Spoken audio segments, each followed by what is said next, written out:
One TV Telugu news నేను భువన updates చూద్దాం. హైదరాబాద్ పాతబస్తీ metro పనుల్లో వేగం పెంచాలని తెలంగాణ ముఖ్యమంత్రి రేవంత్ రెడ్డి సంబంధిత అధికారులను ఆదేశించారు. మెట్రో ఫేజ్ 2 పనుల్లో వేగం పెంచాలని దిశానిర్దేశం చేశారు. ఎంజీబీఎస్ చంద్రాయనగుట్ట మెట్రో కారిడార్పై కీలక నిర్ణయాలు తీసుకున్నామని పేర్కొన్నారు. 7.5 కిలోమీటర్ల మేర రోడ్డు విస్తరణ పనులు త్వరగా పూర్తి చేయాలని దిశానిర్దేశం చేశారు. మెట్రో పనులకు వీలైనంత త్వరగా టెండర్ ప్రక్రియ ప్రారంభించాలని సూచించారు. పాతబస్తీ మెట్రో పనులపై సంబంధిత అధికారులతో సీఎం ఎంసీఆర్ హెచ్ఆర్డీలో సమీక్ష సమావేశం నిర్వహించారు. పెండింగ్ భూసేకరణ పనులు వేగంగా పూర్తి చేయాలని సీఎం రేవంత్ రెడ్డి నిర్దేశం చేశారు. మెట్రో రద్దీకి అనుగుణంగా అదనపు కోచ్లు కొనుగోలు చేయాలని సూచించారు. ప్రస్తుత టెక్నాలజీపై ఢిల్లీ మెట్రో సలహాలు తీసుకోవాలని దిశానిర్దేశం చేశారు.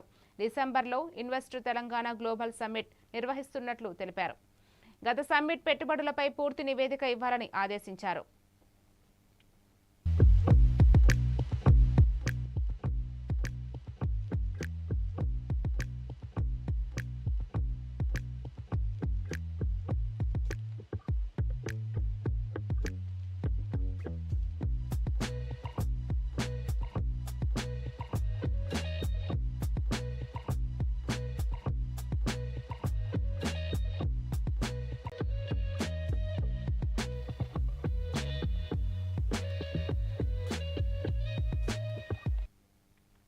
గత నెల ఆర్థిక నివేదికను సీఎంకు అందజేసిన ప్రణాళిక విభాగం ఎల్నినో సంక్షోభంలోనూ సానుకూల వృద్ధి 2025 నుంచి 2026 రెండో త్రైమాసికంలో 10.7% వృద్ధి రేటు నమోదు. వ్యవసాయంలో 13.5%, పరిశ్రమల్లో 10.6%, సేవల రంగంలో 9.9% వృద్ధి. ప్రభుత్వ శాఖ లక్ష్యాలను చేరుకునేలా వనరుల నిర్వహణ 15% వృద్ధి రేటు సాధించేలా సమగ్ర ప్రణాళికలు.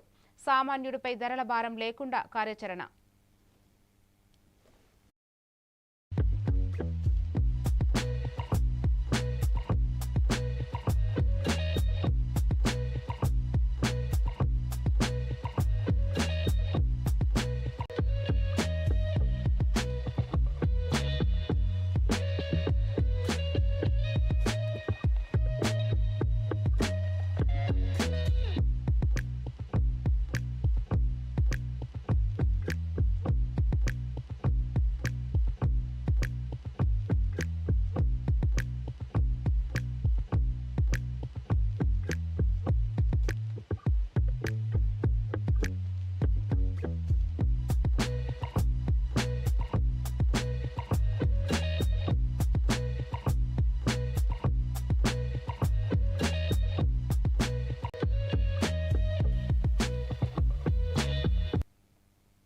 పత్తి కొనుగోళ్లలో రైతులకు ఎలాంటి ఇబ్బందులు రాకుండా చూడాలని తెలంగాణ వ్యవసాయ శాఖ మంత్రి తుమ్మల నాగేశ్వరరావు ఆదేశించారు.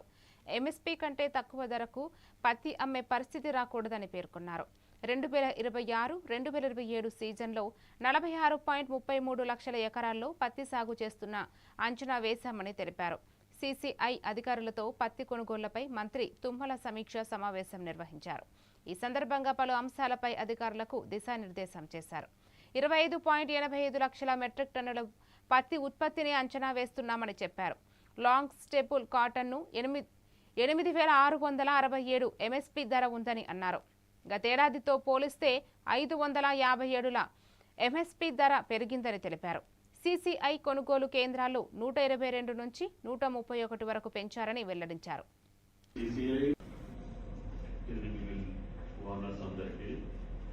మార్కెటింగ్ శాఖ అధికారులకి, సీసీఐ అధికారులందరికీ హృదయపూర్వక నమస్కారం. సంతోషం, 2 నెలల ముందుగానే మనం ప్రిపరేటివ్ వర్క్ స్టార్ట్ చేసుకోవాలని, దానికి సీసీఐ ఓనర్స్ అందరికీ, మార్కెటింగ్ శాఖ అధికారులకి, సీసీఐ అధికారులందరికీ హృదయపూర్వక నమస్కారం. సంతోషం, 2 నెలల ముందుగానే మనం ప్రిపరేటివ్ వర్క్ స్టార్ట్ చేసుకోవాలని, దానికి సీసీఐ ఓనర్స్ అందరికీ, మార్కెటింగ్ శాఖ అధికారులకి. గోదావరి నది యాజమాన్య బోర్డు సమావేశ ఎజెండా విషయంలో తెలంగాణ ప్రయోజనాలను కాపాడాలని ఎజెండాను మార్చకపోతే లేదా సరిదిద్దకపోతే జలసౌధను ముట్టడిస్తామని బీఆర్ఎస్ వర్కింగ్ ప్రెసిడెంట్ కేటీఆర్ ప్రభుత్వాన్ని హెచ్చరించారు. ఏపీ ప్రయోజనాలకు అనుగుణంగా తెలంగాణ నీటి హక్కులను దెబ్బతీసేలా జీఆర్ఎంబీ సమావేశ ఎజెండా ఉందని కేటీఆర్ ఆరోపించారు. తెలంగాణ ప్రయోజనాలపై చిత్తశుద్ధి ఉంటే ప్రభుత్వం ఆ సమావేశాన్ని బహిష్కరించాలని స్పష్టం చేశారు. నియామకాలు వీటి ఆధారంగా జరిగిన ఉద్యమమే తెలంగాణ ఉద్యమం. ఇవాళ అలాంటి ఉద్యమంలో మేము రాష్ట్రాన్ని సాధించడమే కాకుండా బ్రహ్మాండంగా రాష్ట్రం సాధించిన తర్వాత ఒక్కొక్క నీటి బొట్టును ఒడిసిపట్టి తెలంగాణ బీడు భూములకు మలిపే ప్రయత్నం చేశాం. అది కాళేశ్వరం అయితేనేమి, సీతారామ అయితేనేమి, పాలమూరు రంగారెడ్డి ఎత్తిపోతల పథకం అయితేనేమి, ఇంకా చిన్న ప్రాజెక్టులు ఇంకా చాలా ఉన్నాయి, చనాక కొరాట, ఇంకా అలాంటి ప్రాజెక్టులు ఎన్నో ఉన్నాయి. అలాంటి అన్ని ప్రాజెక్టులు వాటితో పాటు మిషన్ కాకతీయ లాంటి ప్రాజెక్టులు ఇవన్నీ చేసి తెలంగాణలో నీటి వనరులకి మరి పెద్ద ఎత్తున న్యాయం జరిగే విధంగా, నీటి వనరులను కాపాడుకునే విధంగా మేము ప్రయత్నం చేశాం. అందులో భాగంగానే అనుమతులు తెచ్చాం. ఇవాళ ఆ అనుమతులన్నింటినీ తుంగలో దొక్కుతాం. మా చెప్పు చేతుల్లో కేంద్ర ప్రభుత్వం ఉంది, కేంద్రం జుట్టు నా చేతుల్లో ఉంది, కాబట్టి నేను ఆడిచ్చినట్టే ఆడాలని చంద్రబాబు నాయుడు గారు అనుకుంటే, చంద్రబాబు నాయుడు గారికి ఆంధ్రప్రదేశ్ ప్రభుత్వానికి నేను విజ్ఞప్తి చేస్తా ఉన్నాను. మా నాయకుడు కేసీఆర్ గారు ఎప్పుడో చెప్పారు, బేసిన్లు లేవు, బేసిజాలు లేవు, నీళ్లు వాడుకుందామని చెప్పారు. కానీ మా కడుపు కొట్టి మా ప్రాజెక్టుల అనుమతులు రద్దు చేస్తామంటే మేము ఊరుకోం. మీరు పోలవరం కట్టుకుంటే మేమేం అనలేదే, మీరు పట్టిసీమ నీళ్లు లిఫ్ట్ చేసుకుంటుంటే మేమేం అనలేదే. ఇవాళ మేమేమంటున్నాం, మాకు వచ్చిన అనుమతులను చెడగొట్టకండి అంటున్నాం. మీరు కేంద్ర ప్రభుత్వం మా చేతుల్లో ఉంది కదా, కేంద్ర ప్రభుత్వం జుట్టు మా చేతుల్లో ఉంది కదా, నేను ఆడిచ్చినట్టు ఆడే చెంచాగాడు, ఇక్కడ తెలంగాణ ముఖ్యమంత్రి ఉన్నాడు కదా నా చెంచాగాడు అనుకుంటే తెలంగాణ రైతుల తరపున పోరాటం చేయడానికి మేము సిద్ధంగా ఉన్నాం. నీళ్లు, నిధులు, నియామకాలు వీటి ఆధారంగా జరిగిన ఉద్యమమే తెలంగాణ ఉద్యమం. ఇవాళ అలాంటి ఉద్యమంలో మేము రాష్ట్రాన్ని సాధించడమే కాకుండా బ్రహ్మాండంగా రాష్ట్రం సాధించిన తర్వాత ఒక్కొక్క నీటి బొట్టును ఒడిసిపట్టి తెలంగాణ బీడు భూములకు మలిపే ప్రయత్నం చేశాం. అది కాళేశ్వరం అయితేనేమి, సీతారామ అయితేనేమి, పాలమూరు రంగారెడ్డి ఎత్తిపోతల పథకం అయితేనేమి, ఇంకా చిన్న ప్రాజెక్టులు ఇంకా చాలా ఉన్నాయి, చనాక కొరాట, ఇంకా అలాంటి ప్రాజెక్టులు ఎన్నో ఉన్నాయి. అలాంటి అన్ని ప్రాజెక్టులు వాటితో పాటు మిషన్ కాకతీయ లాంటి ప్రాజెక్టులు ఇవన్నీ చేసి తెలంగాణలో నీటి వనరులకి మరి పెద్ద ఎత్తున న్యాయం జరిగే విధంగా, నీటి వనరులను కాపాడుకునే విధంగా మేము ప్రయత్నం చేశాం. అందులో భాగంగానే అనుమతులు తెచ్చాం. ఇవాళ ఆ అనుమతులన్నింటినీ తుంగలో దొక్కుతాం. మా చెప్పు చేతుల్లో కేంద్ర ప్రభుత్వం ఉంది, కేంద్రం జుట్టు నా చేతుల్లో ఉంది, కాబట్టి నేను ఆడిచ్చినట్టే ఆడాలని చంద్రబాబు నాయుడు గారు అనుకుంటే, చంద్రబాబు నాయుడు గారికి ఆంధ్రప్రదేశ్ ప్రభుత్వానికి నేను విజ్ఞప్తి చేస్తా ఉన్నాను. మా నాయకుడు కేసీఆర్ గారు ఎప్పుడో చెప్పారు, బేసిన్లు లేవు, బేసిజాలు లేవు, నీళ్లు వాడుకుందామని చెప్పారు. కానీ మా కడుపు కొట్టి మా ప్రాజెక్టుల అనుమతులు రద్దు చేస్తామంటే మేము ఊరుకోం. మీరు పోలవరం కట్టుకుంటే మేమేం అనలేదే, మీరు పట్టిసీమ నీళ్లు లిఫ్ట్ చేసుకుంటుంటే మేమేం అనలేదే. ఇవాళ మేమేమంటున్నాం, మాకు వచ్చిన అనుమతులను చెడగొట్టకండి అంటున్నాం. మీరు కేంద్ర ప్రభుత్వం మా చేతుల్లో ఉంది కదా, కేంద్ర ప్రభుత్వం జుట్టు మా చేతుల్లో ఉంది కదా, నేను ఆడిచ్చినట్టు ఆడే చెంచాగాడు, ఇక్కడ తెలంగాణ ముఖ్యమంత్రి ఉన్నాడు కదా నా చెంచాగాడు అనుకుంటే తెలంగాణ. విజయనగరం జిల్లాలో ఎమ్మెల్సీ బొత్స సత్యనారాయణ మీడియాతో మాట్లాడుతూ ఏపీ జెన్జీ వార్ నిరసన కార్యక్రమాన్ని పోలీసులు అడ్డుకోవడాన్ని తీవ్రంగా ఖండించారు. డిఎస్సీ అంశంపై అన్ని ఆధారాలు ఉన్నప్పటికీ మంత్రి నారా లోకేష్ రాజీనామా చేయడం లేదని విమర్శించారు. డిఎస్సీపై సీబీఐ విచారణకు ఆదేశాలు ఇవ్వకపోవడం, మెరిట్ జాబితా విడుదల చేయకపోవడం అనుమానాలకు తావిస్తోందని అన్నారు. ఈ కార్యక్రమంలో బొత్స అనూష, బెల్లహన చంద్రశేఖర్, స్వాతి రాణి పాల్గొన్నారు.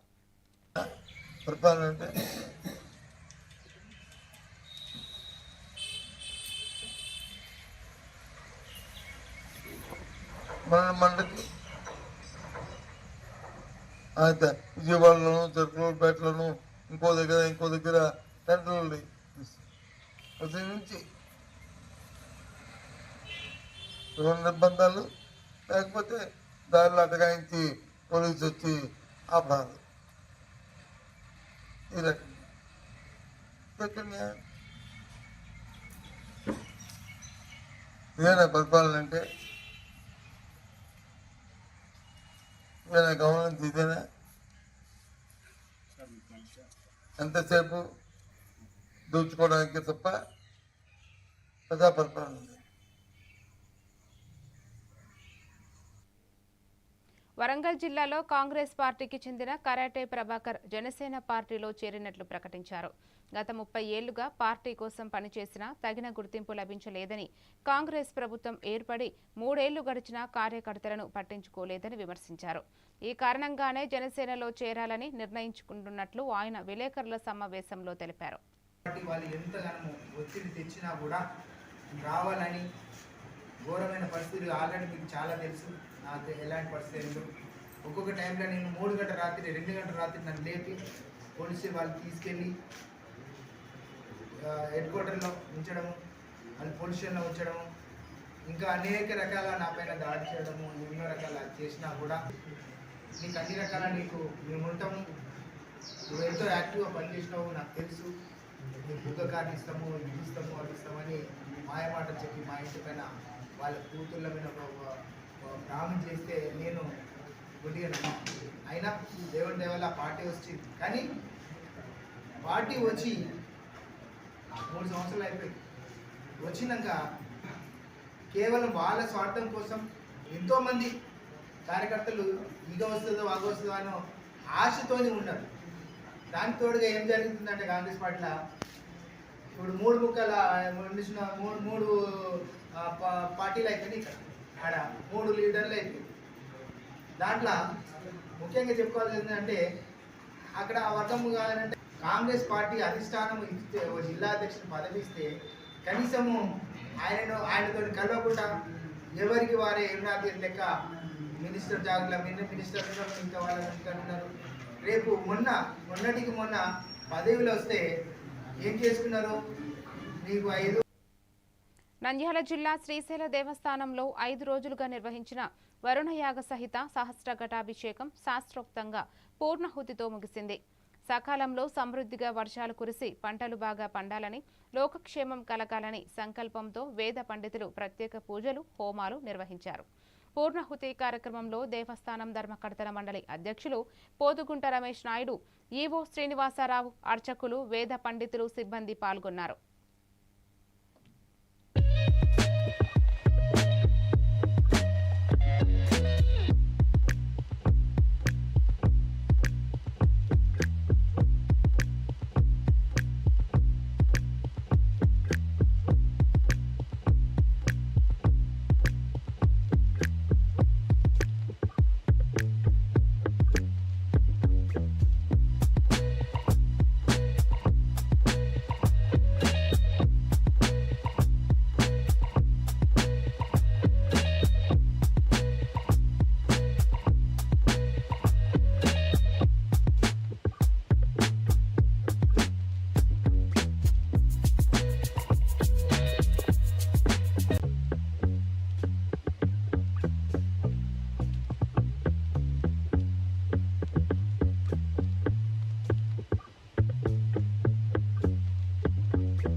విజయవాడ ఇంద్రకీలాద్రిపై కొలువైన కనకదుర్గమ్మకు ఆలయ అన్నదాన విభాగం సిబ్బంది భక్తి శ్రద్ధలతో ఆషాఢ సారను సమర్పించారు.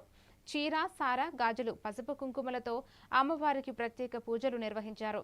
ఈ కార్యక్రమంలో ఆలయ చైర్మన్ రాధాకృష్ణ, ఈవో సీనా నాయక్, అన్నదాన విభాగం అధికారులు, సిబ్బంది పాల్గొన్నారు. అనంతరం సిబ్బందికి అమ్మవారి తీర్థ ప్రసాదాలు అందజేశారు.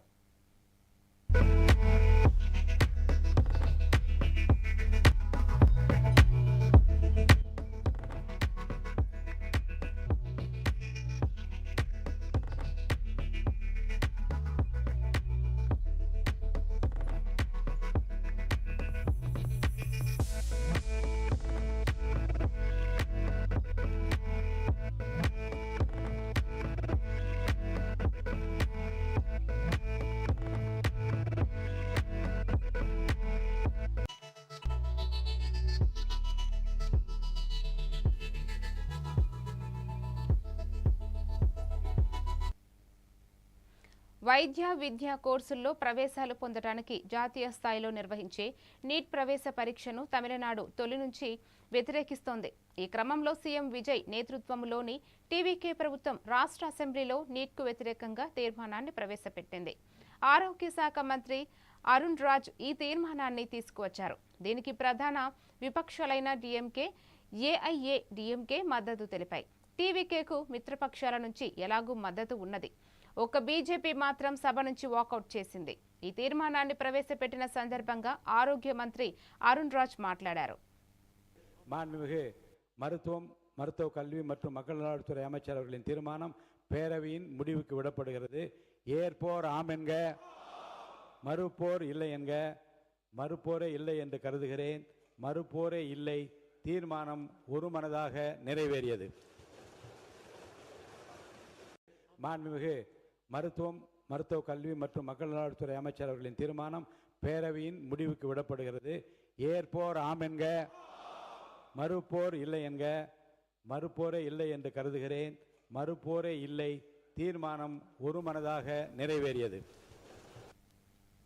ప్రధాని మోదీ నాయకత్వంలో బీజేపీ నేతృత్వంలోని ఎన్డీఏ పార్లమెంటరీ పార్టీ వారపు సమావేశం మంగళ మిలన్ పార్లమెంటు లైబ్రరీ భవనం జరిగింది. ఈ సమావేశంలో కేంద్ర హోంమంత్రి అమిత్ షా, బీజేపీ జాతీయ అధ్యక్షుడు నితిన్ నవీన్, కేంద్ర మంత్రి జేపీ నడ్డా సహా పలువురు ఎన్డీఏ నేతలు పాల్గొన్నారు. జంతర్ మంతర్ వద్ద విద్యార్థుల ఆందోళనపై పోలీసులు చర్యల తీవ్రతపై హోంమంత్రి ప్రకటనపై విపక్షాలు పార్లమెంట్లో నిరసనలు తెలుపుతూ సభా కార్యక్రమాలను అడ్డుకుంటున్న నేపథ్యంలో మంగళ మిలన్ ముగిసిన అనంతరం ఎన్డీఏ ఎంపీలు జాతీయ జెండాలు పట్టుకుని పార్లమెంటు వైపు నిరసనగా ర్యాలీగా బయలుదేరారు. విద్యార్థుల ఆందోళనపై చర్చకు అమిత్ షా సిద్ధంగా ఉన్నప్పటికీ ప్రతిపక్షాలే చర్చ నుంచి పారిపోతున్నాయని ఎన్డీఏ నేతలు మండిపడ్డారు. पुस्तकालय बिल्डिंग के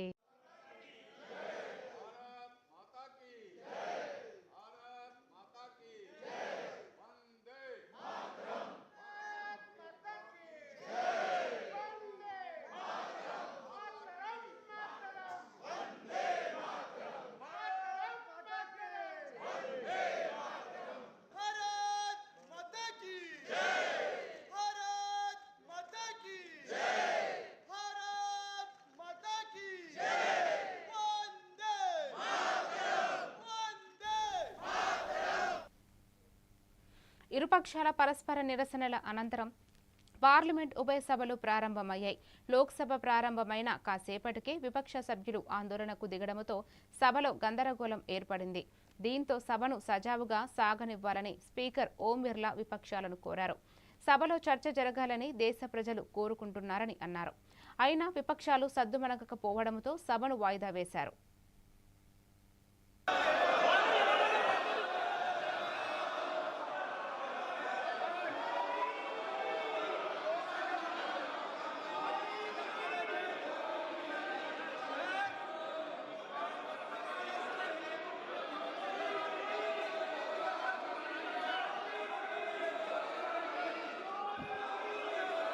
शिवराज जी, मेरी हमेशा कोशिश, मेरा मन व्यथित दुखी होता है सदन में चलने से। देश की जनता भी सदन में चर्चा संवाद देखना चाहती है। नो, आप सहयोग करें। आप सदन नहीं चलाना चाहते, सदन बाधित करना चाहते हैं, सदन की कार्रवाई आज 2 बजे तक के लिए स्थगित की जाती है। పార్లమెంటు వర్షాకాల సమావేశాల్లో గందరగోళం కంటిన్యూ అవుతోంది. మంగళవారం ఉదయం నుంచి అధికార ఎన్డీఏ, విపక్ష ఇండియా కూటమి మధ్య పోటాపోటీ నిరసనలు కొనసాగుతున్నాయి. తొలుత పార్లమెంట్ ఆవరణంలో ఇరుపక్షాలు పరస్పరం నిరసనకు దిగాయి. పార్లమెంటులో చర్చల నుంచి విపక్షాలు పారిపోతున్నాయంటూ పార్లమెంటు మకరద్వారం వద్ద ఎన్డీఏ ఎంపీలు నిరసనకు దిగారు. పార్లమెంట్లో చర్చ జరగకపోవడానికి రాహుల్ గాంధీ కారణం అని జార్ఖండ్లో నిరసనకారులపై పోలీసుల తీరును నిరసిస్తూ అధికార కూటమి సభ్యులు ప్లకార్డులు, బ్యానర్లు పట్టుకుని నిరసనకు దిగారు. మరోవైపు ఢిల్లీ సీజేపీ నిరసనల్లో లాఠీచార్జ్ ఘటనపై కేంద్ర హోంశాఖ మంత్రి అమిత్ షా సమాధానం చెప్పాలని డిమాండ్ చేస్తూ ఇండియా కూటమి సభ్యులు సైతం నిరసన వ్యక్తం చేయడంతో అక్కడ ఉద్రిక్త వాతావరణం ఏర్పడింది.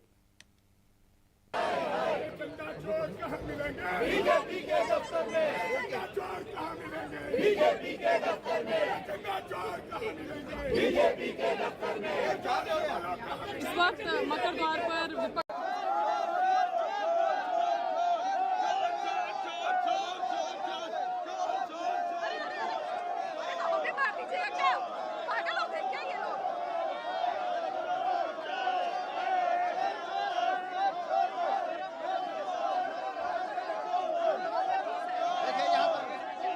पर इस तरीके की परिस्थिति पैदा हो गई है कि पक्ष और विपक्ष के तमाम सांसद जो है वो एक साथ प्रोटेस्ट कर रहे थे और प्रोटेस्ट करने के दौरान డ్రగ్ రహిత తమిళనాడు కార్యక్రమంలో సీఎం విజయ్ పాల్గొన్నారు. డ్రగ్స్ వినియోగానికి వ్యతిరేకంగా ఆయన విద్యార్థులతో కలిసి ప్రతిజ్ఞ చేశారు. డ్రగ్స్ వాడకూడదని, సన్నిహితులు వాడుతున్నా ఊరుకోకుండా అధికారులకు సమాచారం అందించాలని పిలుపునిచ్చారు. సమాజం నుంచి మత్తు పదార్థాలను పూర్తిగా నిర్మూలించి డ్రగ్ ఫ్రీ తమిళనాడు నిర్మాణం కోసం ప్రతి ఒక్కరూ బాధ్యతాయుతంగా కృషి చేయాలని విజయ్ కోరారు. அவர்களுக்கு அறிவுரைகள் வழங்குவேன். போதை பழக்கத்திற்கு உள்ளானவர்களை மீட்டெடுத்து அவர்களை நல்வழிப்படுத்த எனது பங்களிப்பை முழுமையாக தருவேன். போதைப் பொருட்களின் உற்பத்தி, நுகர்வு, பயன்பாடு ஆகியவற்றிற்கு எதிரான தடுப்பு நடவடிக்கைகளின் மூலம் போதைப் பொருட்களை தமிழ்நாட்டில் வேரறுக்க அரசுக்கு துணை நிற்பேன். மாநிலத்தின் வளர்ச்சிக்கும் மக்களின் நல்வாழ்விற்கும் நான் அர்ப்பணிப்புடன் பங்காற்றுவேன் என்று. కొలంబియాలో భయంకరమైన భూకంపం సంభవించింది. ఈ క్రమంలో పెద్ద పెద్ద భవనాలే కుప్పకూలాయి. ఈ పెను ప్రమాదం జరిగిన తరుణంలో మృతుల సంఖ్య 132కు చేరినట్లు నివేదికలు స్పష్టం చేస్తున్నాయి. ఇంకా మృతుల సంఖ్య పెరిగే ప్రమాదం పొంచి ఉంది. మరో 570 మందికి పైగా తీవ్రంగా గాయపడ్డారు. మరికొంతమంది శిథిరాల కింద చిక్కుకుపోయినట్లు అధికారులు స్పష్టం చేస్తున్నారు. అత్యధికంగా ఇసలాడ్లు ప్రావిన్స్లో 42 మంది మృతి చెందారు. కాలి సిటీలో 30 భవనాలు కూలిపోయాయి.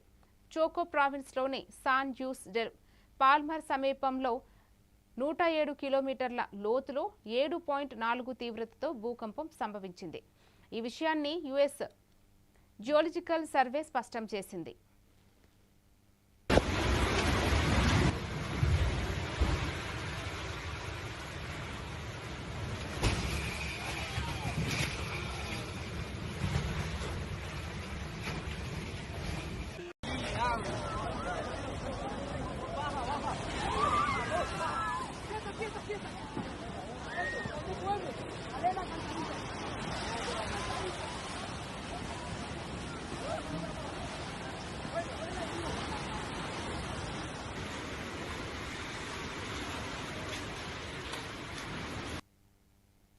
పశ్చిమాసియా ఘర్షణలు, బెదిరింపుల నేపథ్యంలో అమెరికా, ఇజ్రాయెల్, ఇరాన్ నేతలు శత్రువులకు చిక్కకుండా కొత్త మార్గాల్లో రాకపోకలు సాగిస్తున్నారు. అగ్రరాజ్య అధ్యక్షుడు డొనాల్డ్ ట్రంప్ శత్రువులకు దొరకకుండా ఒక చిన్న విమానంలో ప్రయాణించారట. పటిష్ట భద్రతకు నిలువైన ఎయిర్ ఫోర్స్ 1ను వదిలి యుఎస్ మిలిటరీ చెందిన చిన్న విమానాన్ని వాడారు. ఇటీవల తుర్కీలో జరిగిన నాటో సదస్సు అనంతరం ఆ దేశ వీడేటప్పుడు ఈ రహస్య ఫ్లైట్ను ఎంచుకున్నారని అమెరికా మీడియా కథనం పేర్కొంది.